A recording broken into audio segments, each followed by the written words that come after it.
اے انسان، تو اپنے پروردگار کی طرف پہنچنے تک خوب تکلیف اٹھاتا ہے، پھر تو اس سے جا ملے گا۔ اب جس کا نامہ اعمال اس کے داہنے ہاتھ میں دیا جائے گا، اس سے حساب آسان لیا جائے گا اور وہ اپنے گھر والوں میں خوش خوش واپس آئے گا۔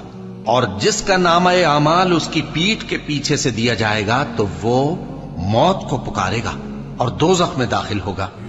وہ اپنے اہل و عیال ہی میں مگن رہتا تھا، وہ تو خیال کرتا تھا کہ اللہ کی طرف لوٹ کر نہ جائے گا، کیوں نہیں؟